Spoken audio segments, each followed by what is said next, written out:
al análisis de temas electorales o en esta coyuntura. Está con nosotros Elías Barut, a quien recibimos con muchísimo gusto en este espacio. Bienvenido, Elías. Buenos días. ¿Qué tal, Vir? Qué gusto saludarte, Pepe. Tocayo, muy buen día. ¿Cómo estás, Tocayo? Muy bien, gracias a ustedes. Muy bien, gracias. ¿Ilusionado con los Pumas? Sí, pues hay que ya con la chamarra bien puesta de los Pumas, sí. don Elías Barut, y ya estuvo dándoles consejos a los integrantes a los refuerzos del plantel. ¿Pero por qué? ¿Porque viene Navas? O sea, ¿porque viene Keylor Navas? ¿O? Ramsey. No, Ramsey Ya está. Bueno, que esperemos que no anote. Llegue. Yo solo le rogo a Dios que no anote muchos goles, porque cada que anota ese muchacho, alguien muere. Tiene una maldición, alguien muy famoso. ¿En serio? Sí. Entonces, ¿no le va a tocar a algún político llega mexicano? Otro del Independiente de Avellaneda también llega Angulo, y otro ecuatoriano que juega actualmente en Canadá también, a ver si, ojalá que sí. ¿Qué tal? Bueno, ahora sí, temas electorales, cuéntanos. Vamos a hablar de lo que conocemos en las conferencias que ha dicho al día de hoy la Presidenta de la República de una posible reforma electoral a fondo. Nuevamente está ese tema de reducir el número de diputados plurinominales, también el modificar el Instituto Nacional Electoral a como lo conocemos el día de hoy, con los consejeros sean votados, igual que como ocurre con la reforma judicial, y también la reducción de las prerrogativas a los partidos políticos. ¿Eso sería a partir del siguiente año?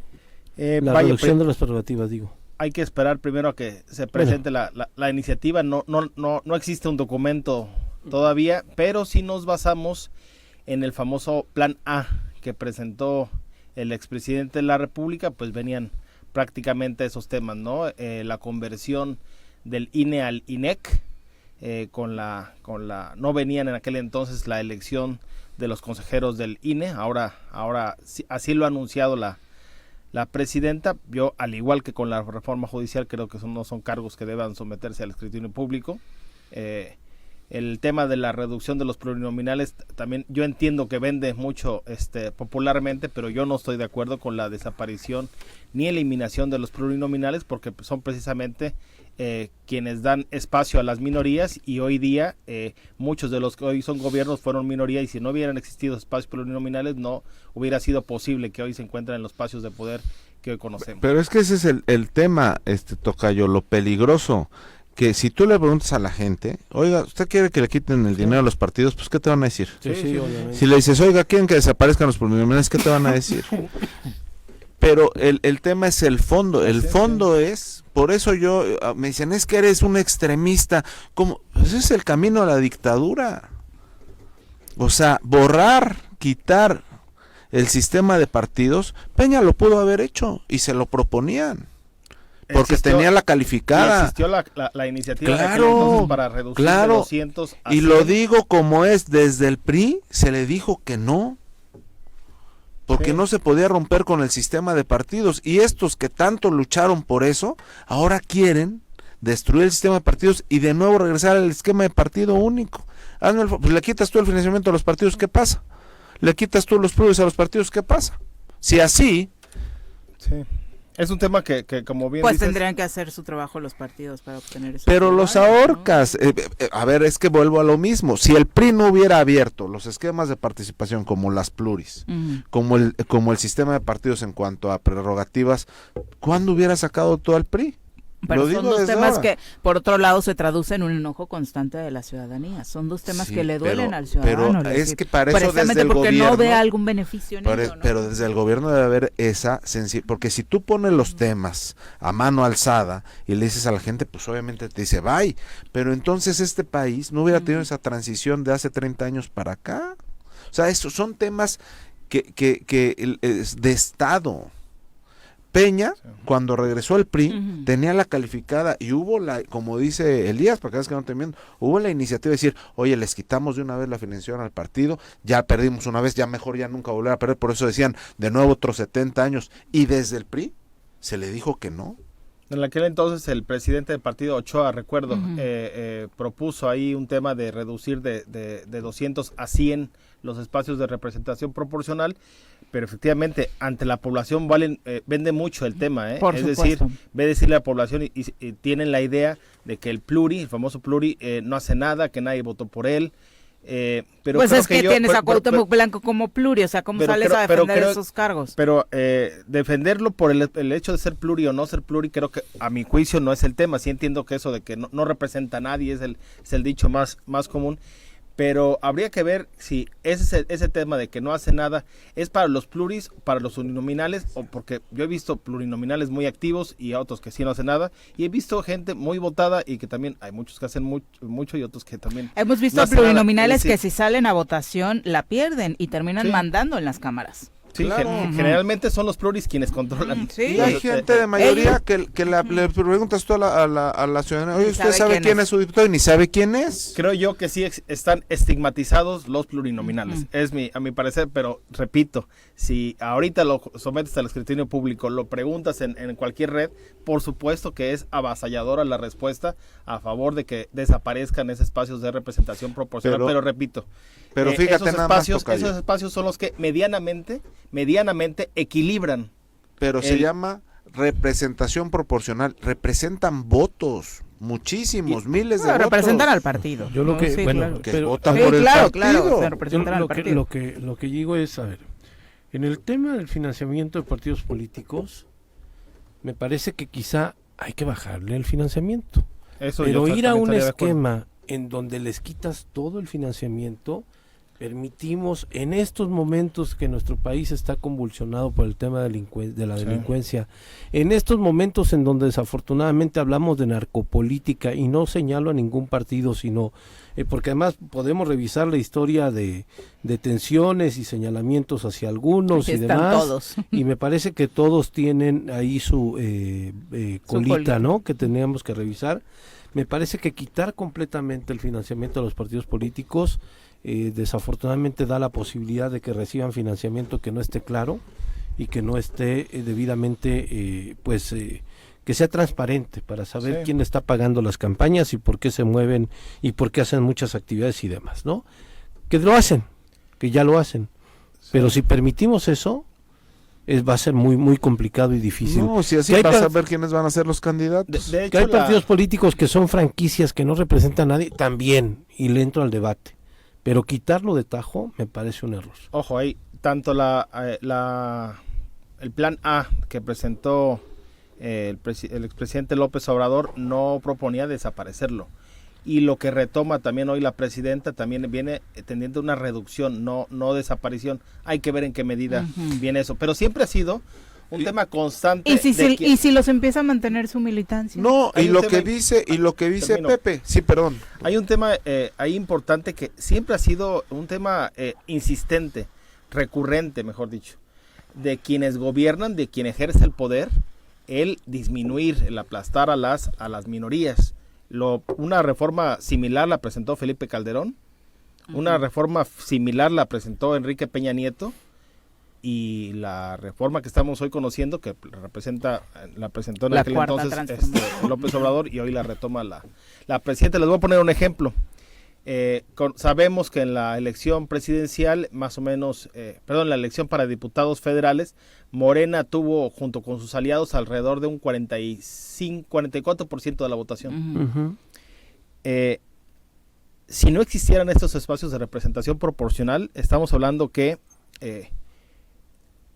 el 55% no votó por Morena y aliados.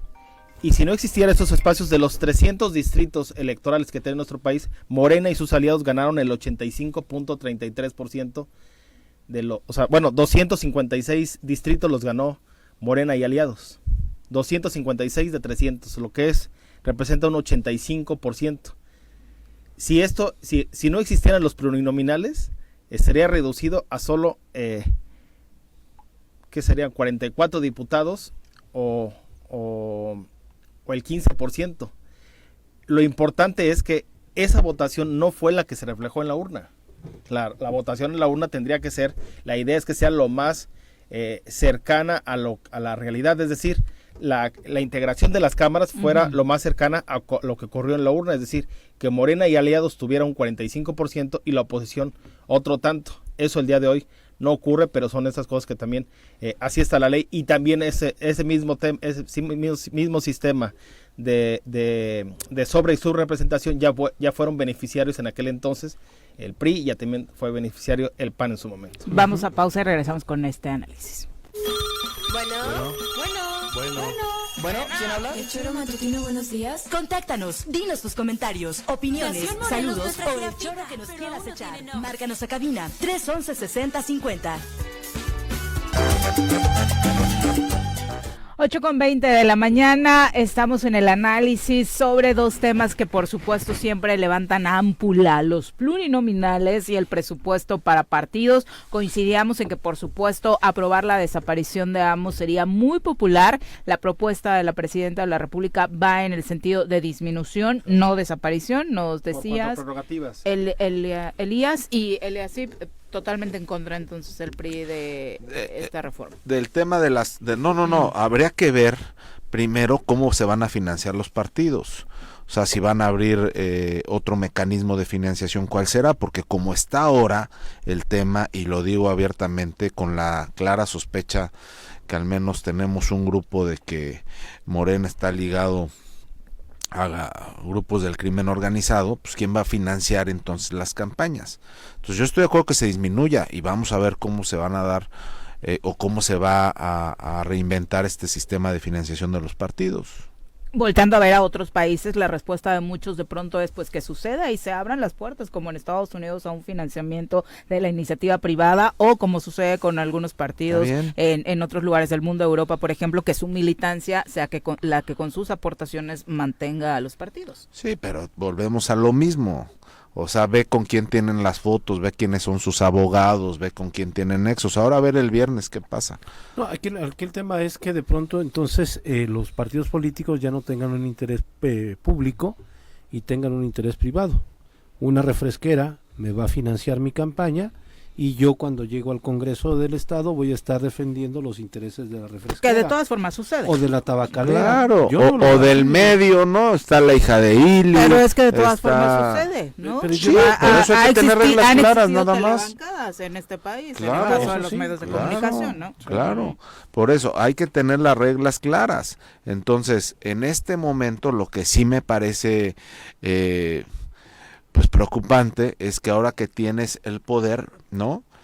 Cuando tú fuiste de aquellos que lucharon y que pugnaron para que no desapareciera el financiamiento de los partidos porque era inequitativo, para que no desaparecieran los pluris porque solo así tenían representación en las cámaras, ahora que ya eres gobierno, vayas en contra de todo esto.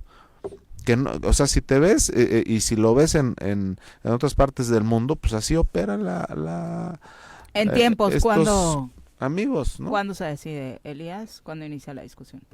No ha sido presentada siquiera la iniciativa, ha sido sí anunciada ya por la Presidenta de la República, pero no conocemos en términos exactos lo que se plantea, pero si viene replicando el plan A, más o menos viene en ese sentido. Reducción de desaparición de los pluris, reducción de prerrogativas, no desaparición, y también una conversión a fondo del Instituto Nacional Electoral. Más o menos tendría para aprobarse antes de mayo del próximo año, que son 90 días antes del proceso electoral federal, que se dará tanto el local como el federal en septiembre de 2026. Ahora, tocayo, preocupante esto último que dices, porque obviamente que el cambiar, el quitar, el transformar el Instituto Nacional Electoral, pues tiene que ver obviamente con ya no tener ningún contrapeso ahí. Esta votación pasada, ¿no? Que pudo haber terminado con la anulación de la reforma judicial, pues no quieren arriesgarse, pues, ¿no? Entonces, ¿hoy la hay? También no. Hoy, con la integración actual de la hay. No, también, claro. también hay bueno, tú sabes, pero ¿desde cuándo? ¿No? Seguiremos con el análisis de estos temas, Elías, muchas gracias por acompañarnos. Nada más rapidísimo, que hay 9 votos de que han llegado al Congreso del Estado de las reformas constitucionales que se hicieron. Sí, son 9 votos los que ya llegaron, Puente Dixtla, Huitzilac, Ocoituco, entre otros, los que han ya aprobado en sus respectivos cabildos las 2 reformas constitucionales aprobadas hace ya casi 2 semanas en el Congreso local, una para la extinción del Instituto de la Mujer. Y el otro para pasar de 20 a 30 diputados en el Congreso de Morelos. La otra reforma, que fue la del Código de Instituciones y Procedimientos Electorales para el Estado de Morelos, en materia de paridad, no tiene que pasar por los ayuntamientos al ser reforma legal y no constitucional. Gracias, Elías. Muy buenos días.